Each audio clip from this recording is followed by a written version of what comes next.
Now an I-team investigation into legal marijuana. New York, New Jersey, Connecticut are all talking about it, even fast-tracking it. 5 years ago, Colorado opened stores and started selling it openly.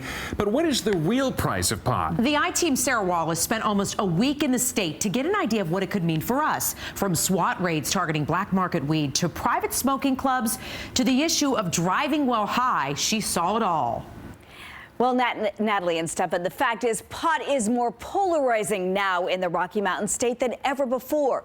Proponents tout its benefits for the economy and for schools. Law enforcement says it's a disaster. I have East Coast Sour Diesel, G6, Mustang, Sally, and... So many cannabis choices, candies, cookies, chocolate bars, from sweets to soda. How about one of the indica strains? Maybe a little dabble, do ya? Or a basic bud. I like to layer my high, so I'll buy edibles, something to smoke. Have a good rest of your day, man. All right, thank you. They packed the hundreds of retail stores in Colorado, many in mainstream shopping malls. Anyone over 21 can buy up to an ounce a day. I've got soccer moms coming in, I've got businessmen coming in, doctors, nurses, school teachers. Recreational pot is now legal in 10 states and Washington, D.C. It's nice to be able to enjoy it without feeling like a criminal. But there are criminals here also doing a booming business.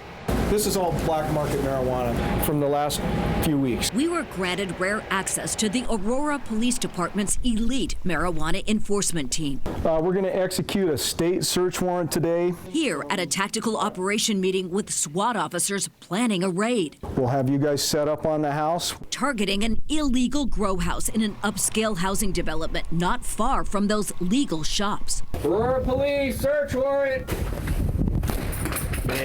One inside. Get your hands up. All right, they're in contact with one, bringing him outside. A huge score. We've got quite a bit of finished marijuana product. You can see the bud in the big container. Check out this video from inside the basement. This is not pot for personal use. You're only allowed 12 plants in Colorado. This is more than 740. Pretty good. An underground pipeline of pot headed to states where recreational marijuana is still illegal and double the price. Scott Pendleton says professional drug organizations are moving into Colorado at an alarming rate and planting renters with no criminal records in houses. One of the team's undercover cops. They get probation, very little jail time for any of the people that get caught doing this, and they know that. The officers who spend weeks and months building these cases are frustrated because prosecution is usually a slap on the wrist. Well, they're coming here to take advantage of the perceived lack of regulations with marijuana. Houses are sometimes jerry-rigged with faulty electrical equipment filled with combustible chemicals. These are photos of past raids. When you see this in your neighborhood, it shocks the heck out of me. I did vote for it. You know, I thought it was innocent enough. I didn't know it was going to turn into something like this. Thousands of dollars also seized. That kind of cash often attracts even more crime. You get a lot of burglaries and home invasion robberies as well. Statewide, between 2016 and 17, the number of marijuana seizures more than doubled from 3.5 tons to 7.3.